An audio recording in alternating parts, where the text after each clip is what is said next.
Obsession is a perfect example of why we need more original horror movies. This film was fantastic. Obviously, we're talking Obsession, the new film that is in theaters right now, starring Indy Navra something. I don't want to butcher the last name. Directed by Curry Barker. It is a fantastic film, and I am so excited to talk about it because it was so good. I've already seen this film twice. Like, if that is any indication of how good this film is, I've seen it twice. My expectations going in were super, super high. Like, I was so excited. I made a first video before the review, like a week ago, I think a week ago today, about Obsession and how excited that I was and how cool the marketing was. And, like, it is my most anticipated movie of the year. And it absolutely met those expectations. Like, this is exactly why we need original films, original horror movies that we haven't seen before. Stop doing sequels, stop doing universe movies, because this is fantastic. Like, the two films that were talked about the most in the last couple of years, Weapons, and now it seems to be Obsession. Like, obviously Obsession just came out a week ago, but it is fantastic. So if you don't know what Obsession is about, it is about Bear who makes a wish with a collectible item called a One Wish Willow, where he wishes that Nikki, his crush, is obsessed with him, loves him more than anyone in the world, and that obsession is a little bit more than he bargained for. So let's talk about that, actually. I love the title of this movie because it works for both characters. Bear, absolutely so obsessed with Nikki that he made a wish that she was obsessed with him. He was, like, we had earlier scenes where he's, like, basically stalking her Instagram. We have scenes later in the film where literally, like, Nikki is breaking through this, like, whatever this possession is, and she's like, just kill me, I can't do this. And he's, like, guilt-tripping her. Like, absolutely, I've seen plenty of people say this online, but Bear I was gonna say basically, or is ultimately, but he is absolutely the villain in this film. So who is this movie for? If you love horror movies, you will love this film. It is something we have never seen before. Not only that, like, the atmosphere is so good. Now, and I agree with a lot of people who say this online, like, I am, like, desensitized to horror movies. Like, there are things that still get me. Like, like a lot more recently, it's more gore elements that get me now.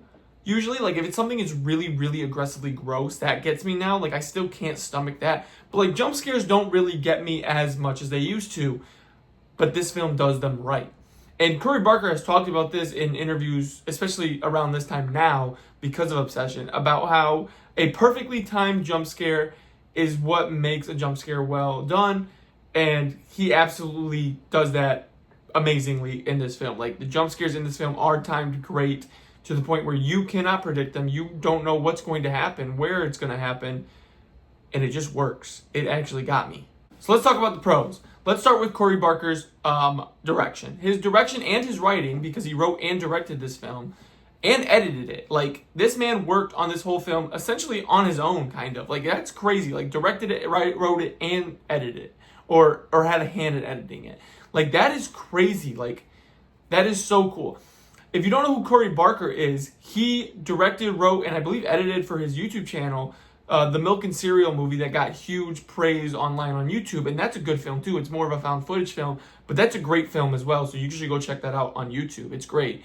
But his direction, his writing is so good in this. Like, the movie is, like, I keep saying the same words, but the movie is really fantastic. Like, it's something we've never seen before. The story is so good. Like, the atmosphere, the way it's shot and everything, just, it creeps you the heck out. And I absolutely think that he'll probably get either Best Director or Best Original Film coming up in the award season this year. Not to mention, Indy, the woman who plays Nikki in this film, she's definitely going to get Best Supporting or Best Main Actress, or, like, she's going to get an award for this because she is fantastic in this film as well. Like, the raw, like, scream queen energy in this film is amazing. Now, unfortunately, like, well, and we'll talk later about it, is she is a final girl in this film, and we'll talk about what that means for her character. But not only that, like, the way she moves in the film, the way she makes her faces is amazing. Like, they're creepy, it's terrifying, it's perfect for this film, and she absolutely deserves an award for this. Like, he's gonna get an award for his direction, his writing, his editing, and she's gonna get an award for the crazy acting that she did in this film. So let's talk about the cons. The cons to me are very few and far between, because I don't want to say pacing, even though that's kind of what I'm going to talk about. It's really not a big deal because of the way the movie is, and you need all this substance in it. It's good. At the beginning of the movie, you have a lot of substance that goes into the film, so I don't even really want to say there is a con, because it's really not a con. I want to say this film is like damn near perfect, and it probably is. You get a lot of substance that you really don't care too much about, but once you get to the horror elements, all this substance matters. But that is like literally the only con that I could even think of. And like I said, it's not a con. So before we get into the rest of my, my regularly scheduled program of how I do movie reviews, I do want to touch on this movie because it is so like, there's so much to it that I do want to talk about it. Let's talk about some of the major scenes in this film. Not to mention not only the major scenes in this film, but let's talk about some of the, interesting questions that I still have when going into this film or coming out of this film. So let's start with my number one question is, while Nikki is like in a possessed state, she has these like flashes in and out, like her real self flashes in and out of her body throughout the film and in different scenes and different scenarios and things like that. And in one of the scenes she does that is when they go to the boys' night out, or like the party scene, and she freaks out. But before she gets to that point, she does something like insane where they're playing a game where they pull Jenga pieces off a Jenga board and they have to do whatever the Jenga piece says, or they have to drink. Now, when she reads hers, the possessed version of Nikki stands up and starts reading a short story or part of a story about Hansel and Gretel, and it's like an incest fan fiction story, and it's very like grotesque, the words and the descriptions that she uses in this story that she's reading. But not only that, like she obviously freaks out the entire party and says she doesn't have to drink, she did whatever the Jenga piece. What did that Jenga piece say that got her to do that?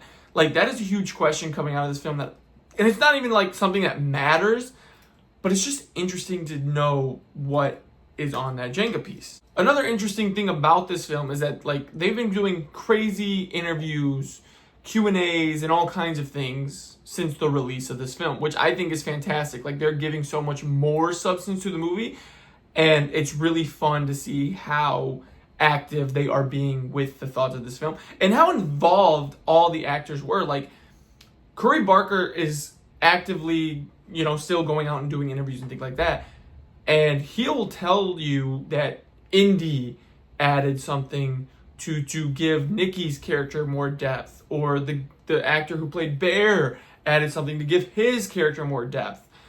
And I really like that. I think when actors do that, when they have like involvement in the process of, bringing characters like more depth to them, I think that is really fun.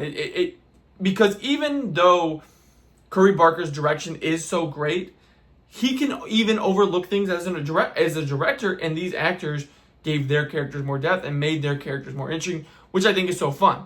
Now, with that being said, why I'm talking about this is because they actually filmed an alternate ending to this film where Nikki kills herself. And I'm honestly curious if that alternate ending that they shot is going to be added onto like the Steelbook, if they do a Steelbook, or like a 4K Blu-ray. When they do like the physical release, is that alternate ending going to be something that we can see and watch? And I would love to see that, because that would be interesting to see like what would have happened had that not been changed. Curry Barker's also been very outspoken about possible sequels and future projects as well, because he's already working on a movie and he's working on Texas Chainsaw Massacre, which is so cool. And I can't wait to see what he does with that, especially coming out of Obsession like this. He's writing that, so that's going to be fantastic. But he's talked about possible sequels. He said he wants to continue the story of Obsession. He wants to either do an anthology series where each episode of a show is a different wish, and he said maybe even getting a different director to do each episode, which would be really, really cool. I would enjoy that, and I think that is something he should do. I would love to watch that, but I think we should still do Obsession, like Obsession 2 or something like that, so we can see where Nikki ended up, because we'll talk about that, and more from the side of One Wish Willow. And I also want to know, like, where do people go? Because like I said, like, Nikki is having these flashes in and out of her real self. So where do they go? Where are they when they're there like that? Because there's a scene where Bear calls the number on the back of the box, and the operator says, you want to talk to her? And she's like screaming in agonizing pain. So where do they go?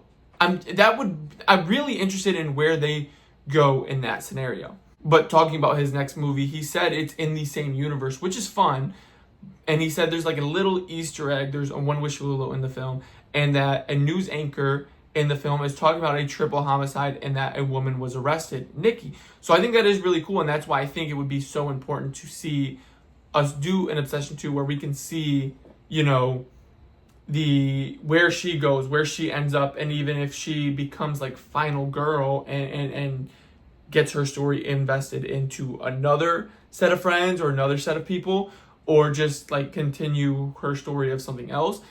I think that would be great, and I would love to see something like that. But that kind of leads me into my next area of the review is, did the cast have fun? I already mentioned that they've gone out and done Q&As and interviews and all kinds of things since the movie released, and you could just tell the vibe that this cast and the director with this cast has with each other is so good. And not only does that translate on the screen, but that translates while they're going out and doing these interviews. They're just all smiling and laughing and just having a good time, and showing and talking and putting in their thoughts of what this movie's about. And I think that's fantastic. I think that's great.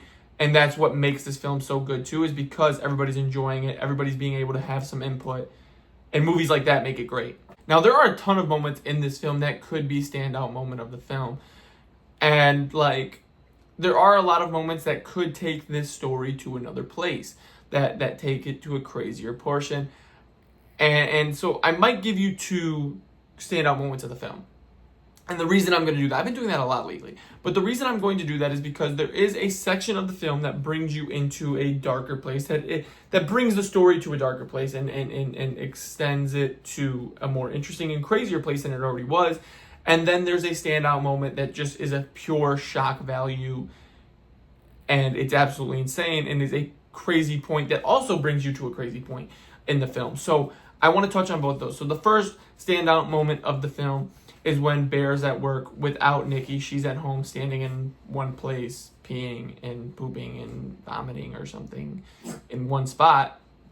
Not only that, but then he's eating his lunch that she prepared for him, and the girl who has a crush on her, I think her name was Sarah. I already forgot it, and that's terrifying to me. But Sarah reads the note and says, "What's the verdict on Kat?" as he's eating his sandwich, because Nikki cooked the cat, his dead cat from the beginning of the film. Absolutely incredible. That's pure shock value. Like, dang. But that takes it to a next step where he comes home angry, he's annoyed, and he's starting to realize, like, oh, I messed up. I really, really messed up. And even though he really, really messed up, it doesn't matter to him. He still wants this. He calls the number, and, you know, he asks to alter the wish. Not cancel the wish, he wants to alter. He only decides to try to cancel the wish when he realizes he can't alter it.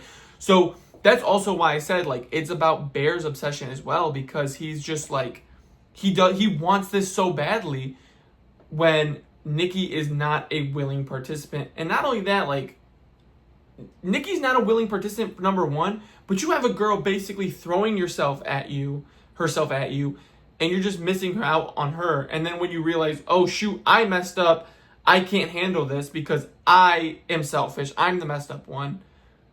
Now you want to go for Sarah, and it's just too late. Which brings us into our next standout moment of the film, where Sarah and Bear are sitting in the car talking about her college admission letter, talking about how Ian has been sleeping with Nikki for over 2 years on and off.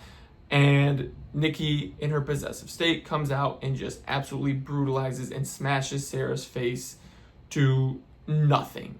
And that is another pure shock value, like, crazy point, because that also adds to the story later in the film.